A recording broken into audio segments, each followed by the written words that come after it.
Good afternoon, everyone. This is Brad Weber with Local Umbrella Media. Welcome to another episode of Simply Local San Diego. I have a very special guest today, again, a local here in San Diego. You're from the Normal Heights community, one of my favorites, my old stomping grounds, Miss Samantha Hoffman. Hi, Brad. Thanks for having me Thanks for here. being here. Samantha's with Joy for Horses. So we're going to be talking about horses and therapeutic riding. And we were, some of you may have seen Samantha if you got these in the mail last month in a few of our copies. We had a cover story, and this, I was hoping you'd bring Brassy. She's here with Brassy. I don't know how you can see that, but you can find it online too on our website. But it's Samantha and Brassy. Tell us about horses. Tell us about, I know you're in therapeutic riding, but tell us about, not only what you do exactly, but maybe your background, how you came to love horses, and how you got to where you are today. Awesome. Yeah. So I was one of those kids who just loved horses ever since I could speak or run. I think I was, always turning things into horses, playing with horses. So I'm really fortunate that my family helped really foster that love of horses for me. Mhm. And I remember going for my first trail ride at the age of 7, and I was a really timid child. So the Mhm. fact that I wanted to even get on the horse, I think my family was a bit surprised, but they were like, we're just going to roll with it. And on that trail ride, the horse I was on actually trotted down the hill. And everyone in my family was like, oh my gosh, what's going to happen? Samantha's going to freak out. And I got off and I said, can we come back tomorrow? Ah. So that kind of sparked my love. My parents put me in summer camp after that. And then the following year, same thing, trail riding, summer camp. And around that time, I think I was about 4th grade, we learned how to do PowerPoint presentation to do our California mission report. Mhm. So I created a side project called Why You Should Buy Me a Horse. Ah. And I had in there how, this is what we were going to need for the horse. And somehow I had figured out we were going to make money owning this horse, which my math may have been a little wrong. But your parents didn't know any better at the time. They no, hadn't had one yet. So exactly. So my parents actually saw that before I could actually pitch them the idea. wow. And they decided that at that point I was serious enough, they would look into weekly riding lessons. Wow. So it grew from there, leasing a horse 1 day a week, 2 days a week. And then when I was a senior in high school, I finally got my first horse and brought him down to San Diego with me, rode throughout college, competed on him. And then he was having some issues with just being physically fit for the job. Mhm. So after I graduated from college, I was a little bit lost as to what I was going to do. And I decided to become an equine body worker, so do sports massage for horses. And through my externship from that program, I got connected with the Therapeutic Riding Center in Lakeside. And they also needed an instructor. They knew I was without a job. So it worked out really well. I was able to get my equine body worker certification complete and begin my career of horseback riding instructing. Wow. Well, girls and horses, I'm, as you know, well, full disclosure, um, you do a lot of your training at Willow Rock Ranch, I if not all do. of it. And Willow Rock, beautiful facility. Kylene, I'm a big fan of your property out there. So if you need to board a horse, or you need to now or in the future, Willow Rock Ranch in Lakeside's a good place to call. Anyway, my wife has a horse, and we have a horse in the family. So I know girls and horses, boy, it's just that bond you always hear about. It's really true, because it's a really love connection there. There's, I don't even know how to describe it. It's just deep. Yeah. So Yeah. not only for you, but for the people you work with and things like that. So I hear all great things about you, and that's why, we decided to feature you in the publication and have you on today. So tell us about what you do exactly, and who you help, and how people can, experience what you provide. Awesome. Yeah. Thank you so much again for having me. I really appreciate it. So I was and I still am, I hold a certification through the Professional Association of Therapeutic Horsemanship, or PATH International. And I worked as a therapeutic riding instructor at 2 different centers in San Diego. And then during COVID, I actually decided that I was going to quit my job and begin my own business. So that's how I came up with Joy for Horses.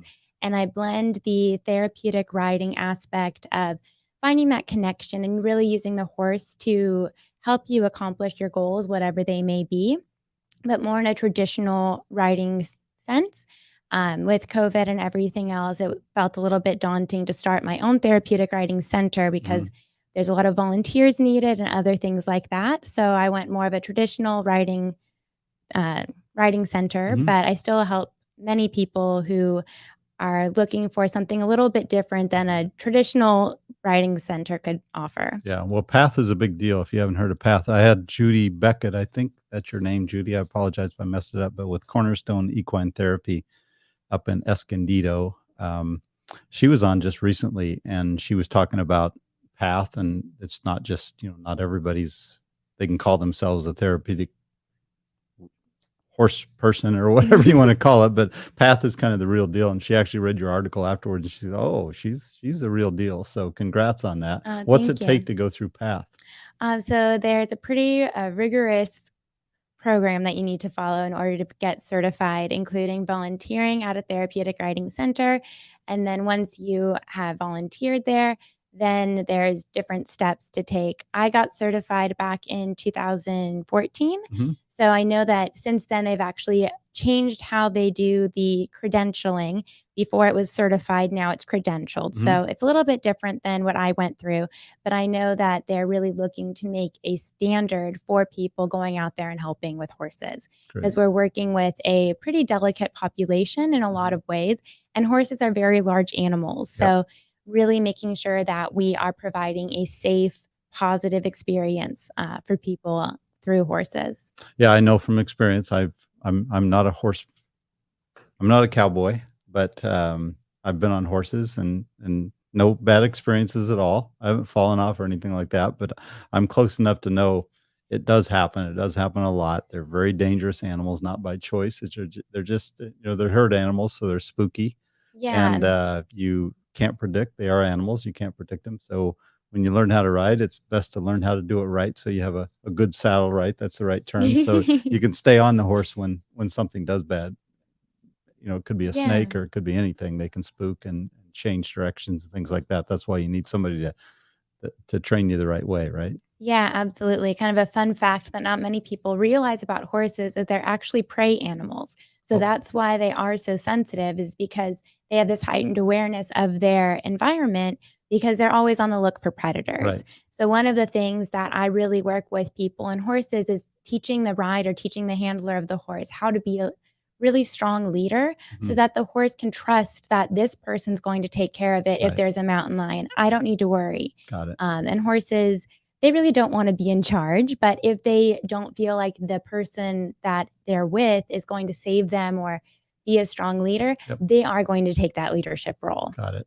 And I screwed up. I said herd animal. I meant to say prey animal. And I know, Well, they do sorry. live in herds as well, so you Yeah, you weren't wrong. but the issue is prey because they're waiting to be chased and eaten, right? Yes. That, and they're from their persona is that's what they feel naturally. That's instinct, and that's just nature put them in that spot. So they're always on guard. They're always worried about being chased down and eaten by something. So that never goes away. So, and the leadership thing, I'm a dog person. I love Mhm. horses, but I love dogs too. And Caesar Milan is the dog whisperer, and he kind of, when I first got wind of the way he taught, which is very simple. And basically, it's just what you said. You're either a leader or a follower. So if you're not the leader, the dog's going to say, it must be me. I better be the leader. And Yeah. everything goes to hell then. So anyway, so yeah, I completely get it. Be a leader. The horse has got to trust you because, you're the one that's protecting them really and putting them at Yeah. ease. Yeah, and what's beautiful, one of the things I really love about horses is because of that awareness, they are living in the moment. They are Right. not really thinking about the past, they're not really thinking about the future. In fact, one of the things that we say about horses is the motto is act first, think second. Mm, So they are really in their bodies and they're really just aware of what's happening in this exact moment and the next exact moment when it arises. And I think that's a beautiful lesson that we get to really learn from working with horses is how to stay present, how to be in the moment with them. Because the minute you're on a horse and your mind starts to wander about your laundry list or what you need to get at the grocery store or anything else, your horse is going to sense that and go, uh oh, leader's not paying attention. right. Either I'm going to do something silly or all of a sudden that plastic bag floating by looks extremely Right. dangerous, whatever it may be. So when we're working with horses, it's really a mindful practice Yeah. of staying in the moment with them. Yeah, they really don't have that moment of, like a human can go chill on the couch or whatever. They don't have that luxury. They're worried every minute of every Yeah. day if someone's not there to cover up that worry, take Yeah. care of it. Yeah, interesting. So tell us about your horse. Brassy is beautiful. I've gotten so many comments on this cover. Not only that you're beautiful and it's a beautiful picture, but it's such a stunning photo of the. I'll put it closer here so people can see it. But it's just a stunning picture of Brassy and Samantha. So tell us about Brassy. Yeah, so Brassy is a quarter horse mare. She just turned 19 in February, and I have had her for, see, I think 8 years now. And when I first got Brassy, she had some very strong opinions about who was going to be the leader, and it was not me. She really hadn't had a lot of handling when she was younger. So by the time I got her at 11, she had a lot of habits that were, quite frankly, she was dangerous. And I worked with her, and I remember, after I got her, everyone would ask me, "What are you going to do with her?" And I said, "I don't know. She's just going to be a good horse." And I didn't have any expectation as to what she and I were going to do together. In fact, when I got her, she really hadn't been ridden. So I was not sure that this horse that I had received was even rideable. Right. But I just worked with her every day, and through gaining her trust and setting some really strong boundaries to let her know that, certain behavior was no longer acceptable, she has turned into the most incredible horse. And, every day I work with her, and she just surprises me yet again of what she's capable of and what she can do. Together, we have gone to some dressage competitions. We've gone trail riding. We went on a beautiful horse camping experience in Utah about 2 years ago. Actually, right before I started my business, I took her on a camping trip. And that had been a long-standing goal for me with my horse, and something that I really didn't even know is going to be obtainable. But to have that experience with her riding through the slot canyons in Utah was just absolutely incredible. And now she has become my number one lesson horse. And I can put children who have never been on a horse before, they go on Brassy, they fall in love with her. Child after child are like, "We want to ride Brassy. We want to ride Brassy.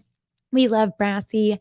And it really fills my heart with so much joy that this horse that I really start to finish, put a lot of time and effort into her, and she's able to have this effect on people and spark this love and joy for horses and children. And sometimes I say sorry to their parents, because once you get bit by the horse bug, Yeah, that's it's true. with you for life. Yeah. And it really fills my heart to see her step into that role of teacher and first riding horse for so many students. Well, I can tell you have that glow of like a proud parent. So Yeah. one thing important you said is, you let her be who she was meant to be. You didn't try and make her into a trail horse or a barrel racing horse or a team roping horse or whatever. You let her develop on her own terms. And that's good Yeah. advice, I think, for parents out there too with kids. You kind of have to let them, they're all going to be different. You don't know what they're going to be, but you got to, give them a little leash and a little control and a little love and discipline Yeah. and all those kinds of things. But you've got to let them do what they were meant to be. You can't make something. Exactly. Really setting those strong boundaries so that she knew what was acceptable, but then letting her show me what she wanted to do. And every time she's just risen to the occasion, everything I've asked of her, she is willing to do, which is just such a special bond that she and I share. Got it. And 19, there's a lot of people out there that aren't at all familiar with horses, especially we live in a city, so there's less than normal. But 19 is pretty much end of the prime years, or still in the prime years, right? In horses. Yeah. So horses these days, with the modern advancements of veterinary science and nutrition, we're seeing horses live to be about 30 years old. Before it's about 25 to 30. Now we're seeing like 30 to 35. So she still has many years left. And good years, yeah. Good years left. As long as you're not pushing them to be athletic and things like that, they can be very functional and useful and happy and serve their purpose to you and to themselves till almost 30 or so. Yeah, Wow, absolutely. that's great. So if someone wants to, who can we help bring to you? What are you looking for? Your next student or? Yeah, so what I'm really excited about creating next is really working on that leadership and personal development aspect of Mhm, horses and finding that magic and that aha moment with people. So I would really love to help someone who's, on their personal development journey, kind of wanting what's the next step and really stepping into embodying setting boundaries, having decisions, stepping into a leadership role mhm. and really seeing how horses can be such a powerful experience for someone who's looking for that next step in life. So it can be a child or an adult, right? You don't Yeah. have any age barriers. It can be anyone from a senior citizen that wants to just Yeah, exactly. And I'm really just sharing that the magic of horses with people and having a unique experience. There's so many places out there where if you want to learn, strict riding lessons, there's plenty of barns. If you want to Mhm, be a, jumper, there's so many barns out there that can do that. Where I really love to take it is more of that. How can we use horses to learn life lessons and gain confidence? I have a lot of, younger girls who are, preteen years. And what I really love to help them with, not just how to ride a horse, but get that self confidence so that when they go into high school, when they go into middle school, and, girls or boys oh, say yeah. mean things, that the girls that I work with really know, like, this is who I am, and I'm Mhm, confident in who I am. I know what I do. I can, move a horse around. This guy teasing me on the playground, he doesn't have anything. I can lead this giant horse. I can canter around the arena. right. So, working with that. And I've also worked with other people too who, are stepping into a leadership position at work. So she came out for a session with the horse and, we talked a little bit about how horses really do need a strong leader who's not a dictator, Mhm, but they need those boundaries. They need to know what it takes. And so learning that soft but strong leadership and mhm. embodying that feeling so that when she went back to her job, she was able to tap into what that felt like when she was working with the horse and bring that to everyone she was working with. Makes sense. Now, do most people have a horse? I mean, or do they just wanna experience a horse, or do they end up buying a horse? Tell us the typical or Yeah, so I have several clients who have their own horses, Mhm, and I will work with them and their horse on whatever their goal may be. I've got a lot of students who come and ride one of my horses. I've got two that I own, one that I'm leasing from a good friend of mine, and then Kylene, the owner of Willow Rock Ranch, so graciously mhm. lets me use her two horses as well. So I've Yeah. got a nice herd of five, Tex and and Buddy, they're great horses. Tex and Betty, Yeah, they are awesome. Yeah, we've got Brassy, Milo, Val, Tex, and Betty. And each horse, being their own unique being, has a different thing that they bring to the table. mhm, So I like to have my students work with all the different horses. And when we're doing more of the like personal development work, depending on what the intention is of the session, I will select the horse that will, best fulfill that intention. And then I also have people who have never had any experience with horses before. And I find that for those looking to gain more of the personal development experience, mhm, sometimes not knowing anything about horses or having that preconceived ideas of, oh, well, the horse is doing this. I know horses. I know that this is what the horse is doing. That sometimes that can actually take away from the yeah, experience. So suspending everything that we know about horses and really seeing them as this perfect mirror right, for what we're experiencing because you can lie to yourself, you can lie to other people, but you cannot lie to a horse. They're right, going to know exactly what you're doing, what you're feeling, and they're going to mirror that to you. So that's one of the beautiful things is horses really do keep us humble, but they also can help us get elevated to such great heights. great. Well, it makes sense, and I'm like I said, a witness to that because, they are amazing animals. I can see the love and the commitment from owners to horses, and it is a different level most people don't experience. Yeah. So anyway, so if you want to get a hold of Samantha and you want to, Willow Rock Ranch is your main facility out in Lakeside, so it's very Yeah. close. It's a beautiful facility. If you want to come meet Brassy for yourself, call Samantha. Tell us real quick what the future holds. Where do you see yourself in 3 or 5 years? Awesome question. So, like I said, I've had Joy for Horses for about 2 years Hmm. now, and The lesson program's going great. I'm actually almost full. So Wow. thank you very much for, Get on all the the list. yeah, starting my wait list. Um, but where I see myself really evolving in the next several years is taking on more of the clients who are interested in the personal development and healing work through horses and building out that business. I'm calling it equine energetics. So having workshops for people, having programs for people to work with me for 2 3 months at a time, maybe even up to a year, and seeing what shakes out with all of that, and really stepping into how horses can be so healing. Mhm. Over the last 2 years, there have been so many changes and disruptions in the world and in people's personal lives as well. Really being able to get out into nature and connect with a horse and reminding each other how to connect Yep. after so much time apart. Connecting with the horse and things like that is such powerful work that I'm really excited to be stepping into that in the next couple months, or the end of the year, getting my website up for that, and then seeing what the future holds in the next couple Great. Well, years. it's exciting. I expect nothing but wonderful things from knowing you and knowing the people that work with the reactions. So I'm a big fan of what you do. Thank you. We like to promote people we believe in. So if you're interested in getting on a horse, if you've never been on it before, or just want to help your self-esteem or your personal power or anything like that, call Samantha. So once again, Samantha Hoffman, Joy for Horses. Thanks so much for being here. Yeah. Rolling across the screen is how to get a hold of you. If there's anything else you want to add, feel free. But Uh, otherwise, we're gonna wrap it Yeah. up. Well, I just want to make a quick mention of how I came Oh, up with the name, because you'd oh, mentioned please. I'm asking me a little sorry. bit earlier. Oh no, that's great. So when I was looking for a name for the business, I was trying to figure out what to do, and my middle name is actually Joy. So Ah, I was like, well, this is it, and my favorite number is 4. So I kind of love the whole theme of like joy for life or joy for yoga. I'm also a yoga instructor.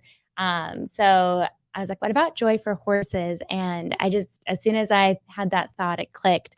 Because not only am I helping people foster their own joy for horses through the body work and other things I do with horses, they're also getting joy from it too. So kind wow. of has multiple different That's names. great, and And I'm glad you brought it up because I wanted to, I told you at the start I want to ask you about your name and then I forgot. So thank you for reminding me yeah, or you're just so doing it. welcome. Yeah. So anyway, thanks for being here. It's been fun.